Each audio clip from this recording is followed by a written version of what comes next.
আসসালামু আলাইকুম প্রিয় ভিউয়ার্স। তো আমার কিন্তু 2025 সালের এই বছরের কিন্তু জ্যৈষ্ঠ মাসে ধান কাটা একদম আজকে শেষ হয়ে যাব।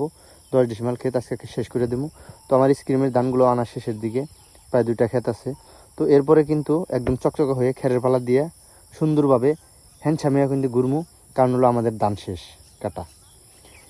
এখন এই গরমের মধ্যে ধান কাটতে কাটতে কাটতে কাটতে একদম অবস্থা টায়ার্ড হয়ে গেছে। তো এরই মধ্যে ভাবলাম যে একটু আম ভর্তা খামু, দুপুর হয়ে আসলো। আমি এখন দেখেন আমগুলা কুচি কুচি করতেছি।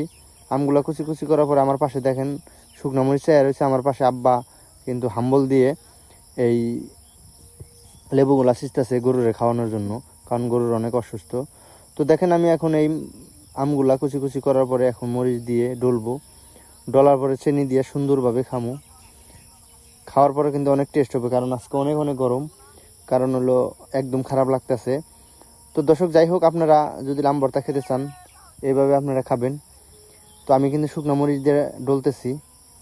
তো পাশাপাশি দেখেন আমার কাছে কিন্তু আমার মেয়ে, আমার বাবা, আমার মা সবাই কিন্তু আম ভর্তা খাবে। সবাই আসছে, সবাইকেই দিব। দেখেন ডলাডলির শেষে কিন্তু মনে হয় যে জিভার পানি পড়ে যাইতেছে। এখন একটু চিনি দিব, চিনি দেওয়ার পরে কিন্তু আরও স্বাদ লাগবো, টক একটু কম হবে। আর বাবা আর মেয়ে দেখেন ডিশ নিয়ে ধরে রয়েছে, ওদেরকে দিতে হবে অনেক বেশি করে। মেয়ে তো খাবে, তো খাইতেছে। তো ভিডিওটি ভালো লাগলে লাইক কমেন্ট শেয়ার দেবেন।